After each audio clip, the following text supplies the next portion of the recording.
it's a shame where people are at, and you can't save everyone.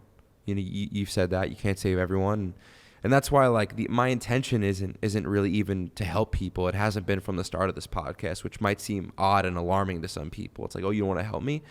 It's like, dude, like I struggle every day. The reason why I do this podcast, it's my therapy. Like you guys are watching my therapy in live, in real time, like watching my therapy. Yeah. And it's solid, and I think that's a misconception about therapy. It's like, dude, you don't need a therapist to get your shit out, especially like people in like, in minorities, in these poorer communities, right? Like we were watching the Michael Beasley episode, and you looked at me, and because I was like, yo, you should get a therapist. And you're like, bro, you think Michael Beasley, who grew up with nobody in this neighborhood in gangs, is gonna get a therapist? I thought about that. I'm like, no, he's not. He's not gonna go see some old white lady. And it's like, bro, like, why the fuck is therapy an old white lady where you got to sit on this couch? It's like, yo, speak to your fucking homies, and that's what we do here. Yeah.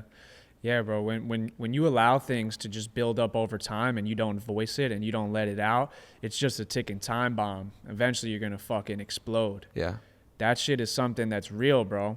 I did it. I'm a testament of it. Yeah. I never saw a therapist. I had to go speak to a guidance counselor, and a lady that doesn't even know me or my mom, and they're just making sure I'm doing okay, which is the right thing to do by a school. But I didn't want to talk to anyone. I just allowed this shit to build up over time. When you don't voice how you're feeling, that shit eats you up, bro. I spoke about it on the clip when I was crying, bro. That shit'll eat you alive.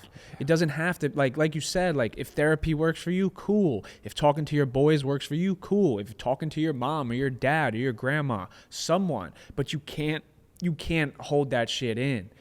Because then you become one of those people like in the comments, right? You become that person in public that you rub someone the wrong way immediately because you're just fucking nasty. And you don't even mean it, and you're so blind to it, you don't even know you're doing it.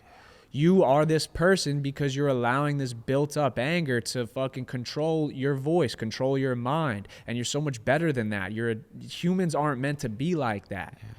I saw, bro, when I got to Miami, right? I got out the airport.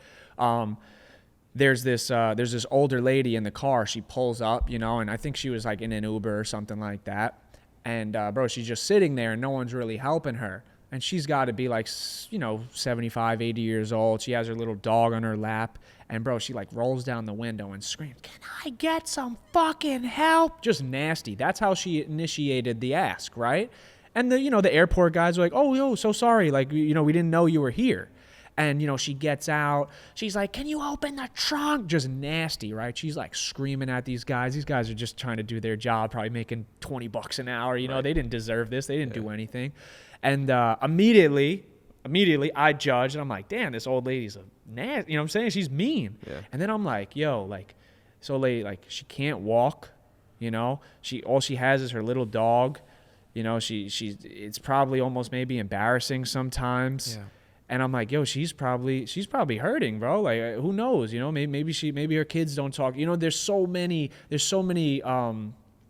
things that could be going on in her life. But immediately from the outside, I would judge her, right? And maybe she just needs to speak to someone. That's just one example that I remember from a couple of days ago. It's a crazy example though, like to think about, right? Like, yo, the people in the comments, like, yo, if you find yourself at 17 years old hating in the comments, like, where do you think that goes? Like, bro, you're gonna die alone.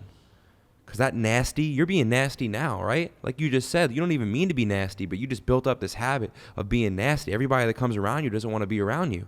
How are you going to have a family? You think your kid, even my father at times, like sometimes he could be like a little nasty, you know what I'm saying? I feel like it's because he has some unresolved shit that he had to deal with, you know what I'm saying? And he never did. So now like creates this friction with me and him. And I love my dad, but I'm just saying like at the highest level of that, you're in the comments, 17 years old, hating, being nasty, you're going to die alone. Yeah. That's where that evolves. It's like, bro, you're really going to die alone, Like, no, like, do you want to have all this hate and shit filled in your heart? Or do you even have that? No, you probably don't. You probably hit your head on the pillow and you cry because you're like, why don't people like me? It's like, because, bro, you're doing it to yourself. People don't like you because you're doing it to yourself, So I just think it's a wake-up call for people in the comments. It's like, bro, like, where do you think that goes, you hating in the comments, taking time out of your day? You're going to die alone.